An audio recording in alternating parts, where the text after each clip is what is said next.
कहानी की शुरुआत एक बहुत ही ठंडी जगह अलास्का से होती है। दुनिया भर में गर्मी बेहद तेजी से बढ़ने की वजह से अलास्का के अंदर भी बर्फ धीरे धीरे पिघलने लगी। बर्फ की चादर धीरे धीरे पतली होती गई और एक दिन उसके नीचे से एक बहुत पुराना जीव बाहर आया। व्यर्न, एक बर्फीला ड्रैगन। बर्फ पिघलकर बने हुए एक तालाब में एक मछुआरा मछली को साफ कर रहा था। मछली की हड्डियां निकालते वक्त उसकी उंगली कट गई। उसने चोट साफ करने के लिए पानी में हाथ डाला, लेकिन जैसे ही खून की एक बूंद पानी में गिरी, ड्रैगन जाग गया। वो 10,000 साल से वहाँ पर कैद था, बहुत भूखा। उसने तुरंत मछुआरे पर हमला कर दिया। उस बेचारे ने भागने की बहुत कोशिश की, पर ड्रैगन ने उसे घेर लिया और पूरी तरह निगल गया। इस दुर्घटना वाली जगह के पास ही एक छोटा सा शहर मौजूद है जिसका नाम है बीवर मिल्स, जहाँ सब कुछ अभी तो बिल्कुल आम चल रहा था। अलास्का में दिन और रातें कुछ ज्यादा ही लंबी होती हैं। बाहर से आए लोगों को बहुत दिक्कत होती है यहाँ पर। उन्हीं में से एक है जेक, जो पहले ट्रक चलाता था, लेकिन अपने भाई के एक्सीडेंट में मरने के बाद उसने कारपेंटर का काम शुरू कर दिया।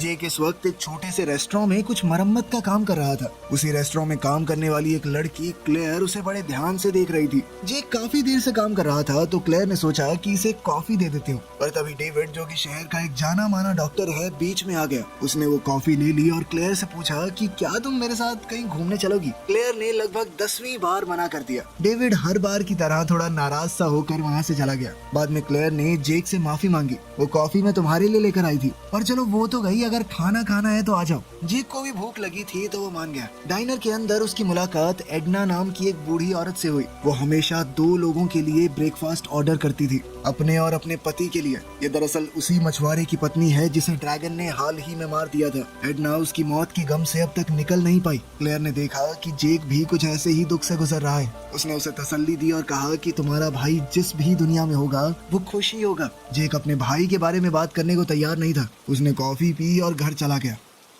दूसरी ओर एक रिटायर्ड कर्नल जब अपने कुत्ते को खाना दे रहा था, तभी आसमान से एक बड़े से हिरण का सर उसके गार्डन में आ गिरा। यह बात जल्द ही न्यूज में आने लगी। उस इलाके में एक ही रेडियो चलता था, तो उसके रिपोर्टर ने ये खबर फैलाई। सबको लगा कि कुछ शरारती बच्चों ने मजाक किया होगा, पर असल में ये आने वाले खतरे की निशानी है। जेक ने इस खबर के ऊपर कुछ खास ध्यान नहीं दिया और अपने वैन वाले घर में वापस गया। थोड़ी देर बाद डॉक्टर डेविड उसके घर आया। उसने जेक का हाथ देखा और बोला कि वो उसकी चोट का इलाज करेगा। इलाज तो सिर्फ एक बहाना था। डेविड बस ये पता लगाना चाहता था कि जेक कहीं क्लेयर को पसंद तो नहीं करता। जेक ने मना कर दिया और कहा कि जैसे ही मेरे भाई के एक्सीडेंट का इंश्योरेंस का पैसा मुझे मिल जाएगा, मैं यहाँ से चला जाऊंगा। मैं कोई हमेशा बसने नहीं आया यहाँ पर। डॉक्टर खुश हो गया और कहने लगा कि पैसे देने की जरूरत नहीं है, तुम तो मेहमान हो हमारे, कोई और दिक्कत तो बता दियो। रास्ते में डेविड जंगल के पास अपनी गाड़ी रोककर बाथरूम गया। तभी उसने ऊपर से जोर की आवाज सुनी। जब उसने देखा तो सामने वही बर्फ का ड्रैगन था। ड्रैगन गाड़ी के करीब बढ़ा और अचानक डॉक्टर के ऊपर हमला कर दिया।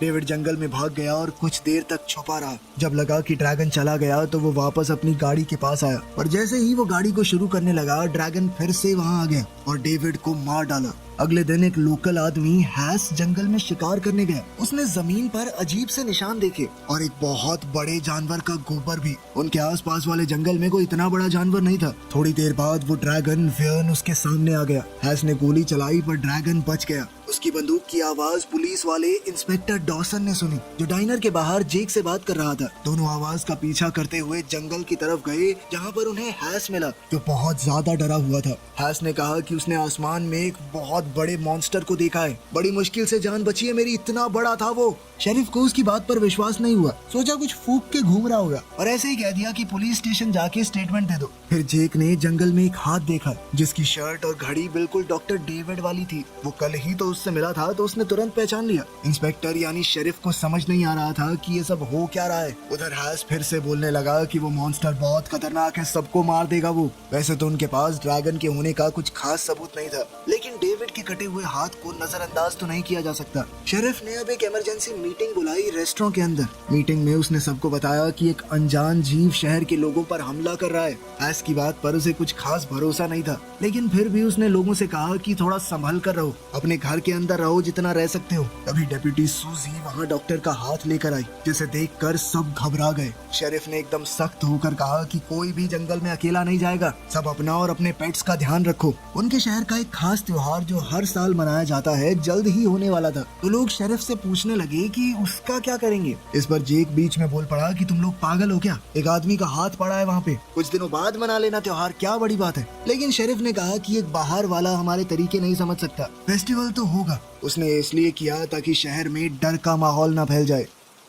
मीटिंग के बाद शेरिफ को एक फोन आया। ये कॉल थॉमस नाम के एक आदमी ने किया था, ये कहते हुए कि उसके फार्म पर हमला हुआ है। शेरिफ तुरंत उस आदमी के फार्म की ओर निकल गया। उधर रिटायर्ड कर्नल ट्रेविस ये पता लगाने की कोशिश कर रहा था कि उसके गार्डन में वो 12 सिंगे का सर किसने फेंका। तभी उसने आसमान में एक बड़े से ड्रैगन को उड़ते देखा। वो तुरंत पुलिस को बताने के लिए अपनी जीप लेकर निकल पड़ा, लेकिन रास्ते में वो ड्रैगन अचानक उसके सामने आ गया। बंदूक लेकर कर्नल अपनी गाड़ी से बाहर आया और व्यान के ऊपर गोलियां चलाने लगा। व्यान को एक भी गोली नहीं लगी, लेकिन कर्नल ड्रैगन को वहां से भगाने में कामयाब हो गया। इसके बाद वो शहर में गया और डेप्यूटी सूजी को सब कुछ बताया। उसने कहा कि एलियंस का हमारी दुनिया के ऊपर हमला हो गया है। लेकिन ये बात सुनकर तो सूजी को लगा कि ये पागल हो गया बुड्ढा, और उसने कर्नल को वापस घर जाने को कहा। फिर भी सूजी ने सोचा कि चलो शेरिफ को एक बार तो बता देना चाहिए। लेकिन उस समय तक शेरिफ उस आदमी के फार्म पर पहुंच गया था। वो कॉल उठा नहीं पाया। जैसे ही वो घोड़ों के अस्तबल के अंदर गया, उसने थॉमस को आवाज लगाई, जिसके बाद वो अचानक ही खून के तालाब में फिसल गया।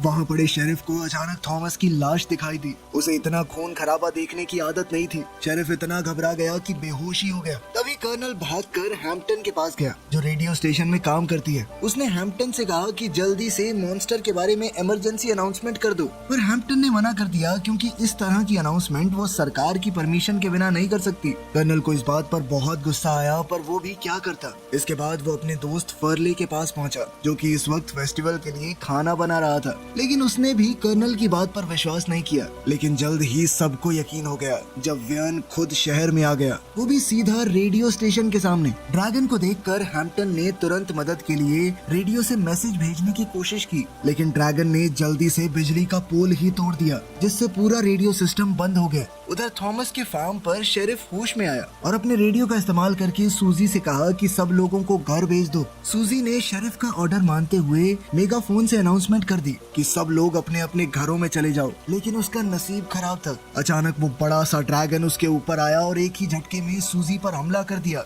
उसने अपने बड़े पंजों से उसे फाड़ डाला। अब सभी लोग ड्रैगन को देखकर भागने लगे। शहर में अफरा तफरी मच गई। क्लेयर और जेक रेस्टोरेंट के अंदर चले गए। उन्होंने भी चीखें सुनी और देखा कि ड्रैगन उनके पास आ रहा है। उसने अपने बड़े और खतरनाक दांतों से डाइनर का दरवाजा तोड़ दिया और अंदर घुसने की कोशिश की। लोग टेबल के पीछे छुप गए। कुछ देर बाद ड्रैगन ने हमला करना बंद कर दिया और ऊपर उड़ गया। अब वो शहर में दूसरे लोगों को पकड़कर खाने लगा। थोड़ी देर बाद हैम्पटन और फर्ले भी डाइनर में आ गए और सबको बताया कि वो खतरनाक क्रीचर लोगों को एक के बाद एक खाता जा रहा है। सबको ये जीव बहुत अजीब सा लग रहा था। तब क्लेयर ने कहा कि शायद ये एक ड्रैगन है, पुरानी कहानियों जैसा। इस पर हैम्पटन ने उसे पागल कहा और हैस ने कहा कि हर एक देश में ऐसी रहस्यमयी ड्रैगन्स की कहानियां होती हैं। उसने बताया कि पुरानी कहानियों में ऐसे ही एक ड्रैगन का नाम है, जिसका नाम था व्यन, जिसका जन्म नर्क में हुआ था। वो बहुत भूखा है। कहानी के मुताबिक शुरुआत में ये ड्रैगन सिर्फ बुरे लोगों को खाता था, लेकिन बाद में इसकी भूख इतनी बढ़ गई कि इसने सबको खाना शुरू कर दिया। जब उसने देवताओं के राजा ओडिन पर हमला किया तो ओडिन ने उसे बर्फ के एक पहाड़ में कैद कर दिया। अब जब दुनिया भर में बर्फ पिघल रही है तो शायद व्यन भी आजाद हो गया हो। क्लेयर ने हैस से पूछा कि तुम्हें ये कहानी कैसे पता? तो उसने कहा कि मेरा परिवार नॉर्वे से यहाँ आया था और ये कहानियाँ उन्हीं के देश की हैं। जब वो अपने पिता के साथ बचपन में मछली पकड़ने जाता था तो उसके पिता कहते थे कि जैसे जैसे बर्फ पिघल रही है एक ड्रैगन जैसी दहाड़ सी आती है। उन्हें तो पूरा यकीन था कि वो व्यन ही है जो एक दिन बाहर आएगा और दुनिया को तबाह करके मानेगा। तभी जेक ने पूछा कि क्या तुम्हारे पिता ने तुम्हें बताया कि इस ड्रैगन को कैसे मारा जा सकता है? हैस ने कहा कि देख, मारने का तो नहीं पता, लेकिन नॉर्वे के पुराने लोग इंसानों की बलि देते थे उसे शांत करने के लिए। आज के दिन ऐसा करना इम्पॉसिबल है, तो ये आइडिया सबने नकार दिया। फिर जेक ने फैसला किया कि वो शेरिफ को ढूंढने जाएगा और मदद बुलाएगा। इस पर क्लेयर बोली कि मैं भी साथ चलूंगी। दोनों रोड पर निकल पड़े और ऊपर देखा कि ड्रैगन उड़ता हुआ जंगल के एक हिस्से में उतर गया। खतरे के बावजूद जेक ने कहा कि वो पास जाकर देखेगा कि ये ड्रैगन कहाँ छुपा है। उसी वक्त दूसरी रोड पर कर्नल भी ड्रैगन को ढूंढ रहा था। उसने देखा कि एक ट्रेलर रास्ते में खड़ा था। गाड़ी खाली लग रही थी पर अंदर और बाहर खून के निशान थे, मानो यहाँ कोई लड़ाई हुई हो। जब उसने और गाड़ियों को देखा तो सारी टूटी फूटी थी और लोग वहाँ से गायब थे। डाइनर के अंदर हैम्पटन फिर से रेडियो चलाने की कोशिश कर रही थी, लेकिन सिस्टम अब पूरी तरह बंद था। थोड़ी देर बाद शेरिफ शहर में वापस आया, लेकिन हर जगह बर्बादी थी और सूजी के मेगाफोन के पास खून का बड़ा सा तालाब बना हुआ था। उसने तुरंत मदद बुलाने की कोशिश की, लेकिन तभी उसकी नजर पड़ी कि ड्रैगन उसकी तरफ ही उड़ता हुआ आ रहा है। फर्ले ने उसे देखा और चिल्लाया कि जल्दी से डाइनर में छुप जाओ। पर जैसे ही शेरिफ अंदर जाने लगा, ड्रैगन ने उस पर हमला कर दिया और उसे पकड़ कर ले गया। तब तक जेक जंगल में पहुंच चुका था, जहाँ उसने ड्रैगन को उतरते देखा। उसने क्लेयर को एक पिस्टल दी और कहा कि गाड़ी में ही रुको, मैं देखता हूँ। जब वो आगे गया, उसने देखा कि वहाँ तो ड्रैगन का बड़ा सा घोंसला बना हुआ है, जो कि उसने आसपास से सामान तोड़ फोड़ के बनाया था। उधर क्लेयर गाड़ी में जेक का इंतजार कर रही थी। तभी उसने देखा कि ड्रैगन उसकी तरफ आ रहा है। उसने छुपने की कोशिश की, पर ड्रैगन ने कार का दरवाजा तोड़ दिया और उसे खाने लगा। क्लेयर ने हिम्मत दिखाई और अपनी पिस्टल से उस पर गोलियां चला दी। जेक ने गोली की आवाज सुनी और दौड़ कर आया, और जब वो पहुंचा तो गाड़ी खाली थी और ड्रैगन गायब। खुशी की बात ये थी कि उसे क्लेयर जंगल के बीच में नजर आ गई। वो बड़ी मुश्किल से ड्रैगन से बच पाई थी। कुछ ही सेकंड बाद कर्नल वहां आया। वो भी बंदूक की आवाज सुनकर आया था। उसने बताया कि रास्ते पर गाड़ियां बिखरी हुई हैं।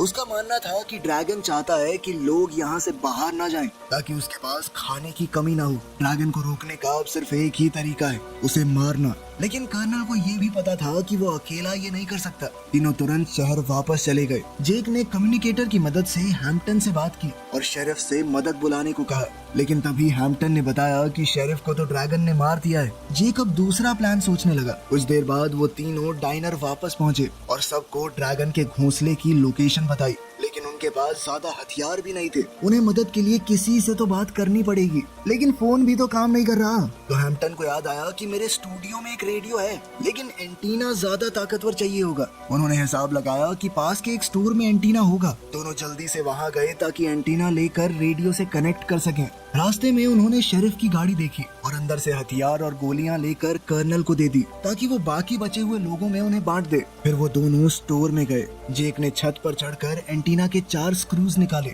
जब वो एक एक करके सारे पेंच खोल रहा था तो ड्रैगन फिर से आ गया। सिर्फ एक ही पेंच बचा था तो हैम्पटन ने जेक की मदद करने के लिए पिस्टल निकालकर ड्रैगन पर गोलियां चलाई, जिससे जेक को एंटीना निकालने का और वक्त मिल गया। दोनों जल्द से जल्द डाइनर वापस आ गए। वो बड़ी मुश्किल से ड्रैगन से बच पाए थे। जैसे ही वो डाइनर में गए, हैम्पटन ने एंटीना लगाया और रेडियो से कनेक्ट कर दिया। जेक ने रेडियो की फ्रीक्वेंसी को सेट करके वहाँ की सिक्योरिटी एजेंसी से बात की, लेकिन सिग्नल इतनी दूर जाने के लिए कमजोर था और एजेंट बस बार बार पूछे जा रहा था कि क्या क्या क्या हो रहा है। जेक ने सोचा कि लोग वैसे भी ड्रैगन के सच को नहीं मानेंगे, इसीलिए उसने शेरिफ बन के बात की और कहा कि एक बहुत बड़ी गैस एक्सप्लोजन हुई है यहाँ पर और बहुत सारे लोगों से बातचीत नहीं हो पा रही। हमें मदद की बहुत जरूरत है, जल्दी भेजो। इतने में सिग्नल फिर से चला गया और बात पूरी नहीं हो पाई। अब वो अपने ही भरोसे हैं, तो जेक ने फैसला किया कि ड्रैगन से तो लड़ना होगा। उन सबको जल्द से जल्द हथियार जमा करने होंगे। सबने प्लान में हामी भरी और अपने हथियार तैयार किए।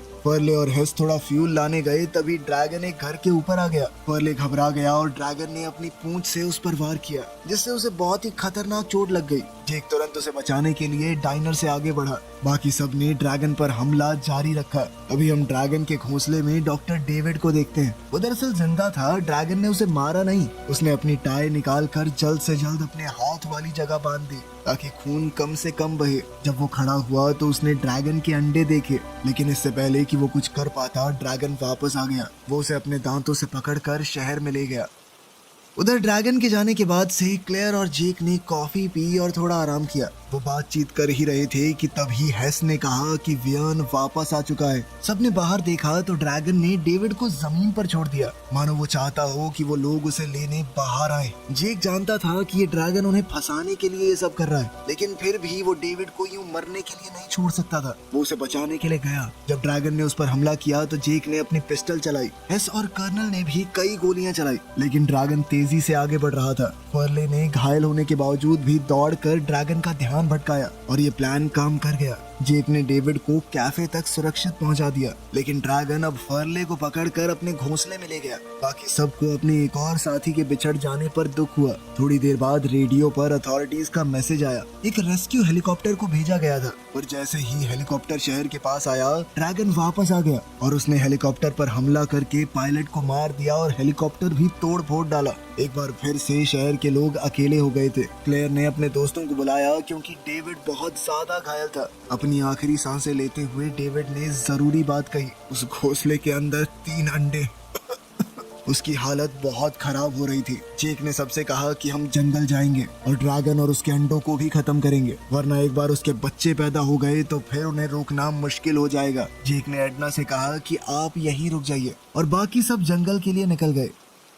एक लंबे सफर के बाद वो जंगल में पहुंच गए और उन्हें एक पावर जनरेटर मिला, जो कि एक खतरनाक इलेक्ट्रिक करंट पैदा कर सकता है। ड्रैगन और अंडों को मारने के लिए शायद ये काफी होगा। हैम्पटन ने कुछ जुगाड़ करके जनरेटर को दोबारा से कनेक्ट किया। सब तैयार थे और जेक क्रैंक को खींचने ही वाला था कि तभी ड्रैगन दोबारा से लैंड हुआ और उसने उन लोगों पर अपनी तेज धार वाली पूंछ से वार किया। जेक, कर्नल और क्लेयर ने ड्रैगन पर खूब गोलियां चलाई और उधर हैम्पटन जनरेटर एक्टिवेट करने की कोशिश कर रही थी, लेकिन वो जाल नाकामयाब रहा और ड्रैगन निकल गया। सबने तब हास की लाश देखी और कर्नल अपने दोस्त को देखकर पागल हो गया। वो अंडों पर धड़ाधड़ गोली चलाने लगा। जेक ने उसे रोका और कहा कि अंडे अभी भी ड्रैगन को यहाँ खींचने के लिए चारे का काम कर सकते हैं। सब रास्ते पर आगे बढ़े और बीच में और गाड़ियां देखी। एक बड़ा कार्गो ट्रक भी वहाँ रुका हुआ था। जेक को आइडिया आया कि ट्रक को इस्तेमाल करके ड्रैगन को जाल में फंसाया जा सकता है। उसने फैसला किया कि वो अकेला ये सब करेगा ताकि बाकी सब लोग सुरक्षित रहें, खास करके क्लेयर, क्योंकि अब उसके मन में क्लेयर के लिए भावनाएं जागने लगी थी। जेक ने अंडे ट्रक में लोड किए और फुल स्पीड से ट्रक को आगे बढ़ाने लगा। वो ड्रैगन का ध्यान खींचने के लिए रास्ते में हॉर्न बजाता जा रहा था। कुछ किलोमीटर बाद ड्रैगन जाल में फंस गया और ट्रक पर हमला करने लगा। जेक ने ट्रक को अचानक से ब्रेक लगाए, जिसके बाद काफी स्पीड से आता हुआ ड्रैगन उसके पिछले हिस्से से टकरा गया। फिर जेक दोबारा से ट्रक को भगाने लगा। ड्रैगन को चोट तो लगी थी पर ज्यादा नहीं। वो फिर से उसके पीछे आया और इस बार तो विंडशील्ड के सामने बैठ गया। जेक ने हार नहीं मानी तो रास्ते में एक बड़ा सा पहाड़ आया। फुल स्पीड पर ट्रक को दौड़ाकर जेक ऐन मौके पर ट्रक से कूद गया और वो ट्रक पहाड़ से नीचे गिर पड़ा। ड्रैगन और अंडों के साथ ही नीचे गिरते ही उस ट्रक में जबरदस्त धमाका हुआ, जिसमें ड्रैगन और अंडे दोनों ही खत्म हो गए। इस तरह व्यन नाम का वो खतरनाक आइस ड्रैगन खत्म हो गया। शहर के बीचों बीच सभी बचे हुए लोग, खास करके क्लेयर, जेक के वापस आने का इंतजार कर रहे थे। थोड़ी देर बाद जब जेक वापस आया तो उसने सबको बताया कि खतरा टल चुका है और उसने फैसला किया कि वो इस शहर में क्लेयर के साथ कुछ और समय रुकेगा। वीडियो पसंद आई तो लाइक कर देना, चैनल को सब्सक्राइब कर लेना। मिलते हैं अगली वीडियो में।